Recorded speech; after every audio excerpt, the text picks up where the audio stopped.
السلام علیکم ورحمۃ اللہ وبرکاتہ۔ حضرت یونس علیہ السلام جو اللہ کے عظیم پیغمبر اور نبی تھے، جنہیں اللہ نے ایک علاقے نائنا کی قوم کی طرف بھیجا تھا کہ وہ لوگوں کو شرک اور گناہوں سے روک کر صرف اللہ کی عبادت کی طرف بلائیں۔ حضرت یونس علیہ السلام نے اپنی قوم کو بہت سمجھایا، مگر وہ لوگ نہ مانے اور اپنی حرکتوں سے باز نہ آئے۔ ان لوگوں نے ان کا مذاق اڑایا اور ان پر ایمان نہ لائے۔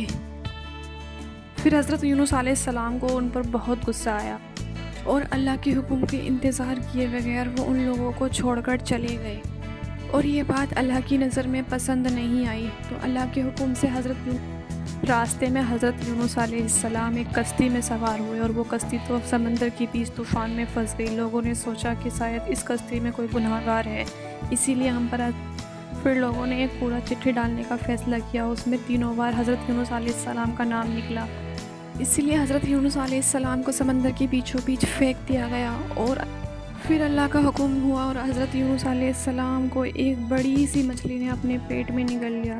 مچھلی کے پیٹ میں اندھیرے سے وہ گھبرانے لگی۔ مچھلی کے پیٹ میں اندھیرے سے حضرت یونس علیہ السلام گھبرا اٹھے۔ سمندر کا اندھیرا، سمندر کی گہرائیوں کا اندھیرا۔ حضرت یونس علیہ السلام کو یاد آیا کہ وہ غلطی پر تھے، انہوں نے غلطی کی، اسی لیے حضرت یونس علیہ السلام نے اپنی غلطی پر شرمندہ ہوئے اور اللہ سے معافی مانگی۔ انہوں نے توبہ کی اور کہا، لا الہ الا انت سبحانک انی کنت من الظالمین۔ یا اللہ تیرا کوئی شریک نہیں، تو پاک ہے، بے شک میں ظالم۔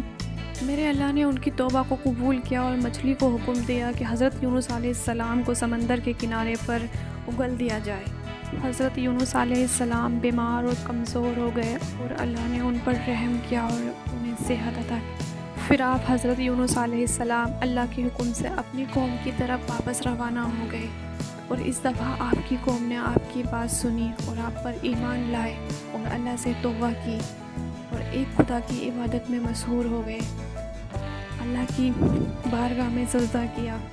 اور پھر آپ حضرت یونس علیہ السلام نے خوش ہو کر اللہ کا شکر ادا کیا اور سجدہ کیا۔ بے شک اللہ صبر کرنے والوں کے ساتھ ہے، ہمیں چاہیے کہ ہمیں صبر کرنا چاہیے۔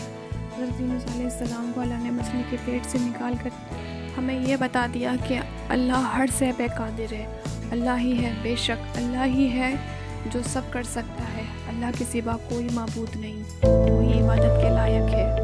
ویڈیو پسند آئی ہو تو پلیز لائک اور سبسکرائب کریں، آپ کا ایک لائک اور سبسکرائب مجھے موٹیویٹ کرتا ہے اور آگے بڑھنے کی ہمت ہے۔ خدا حافظ، پھر ملاقات ہوگی ایک ایسی ہی پیاری سی ویڈیو کے ساتھ۔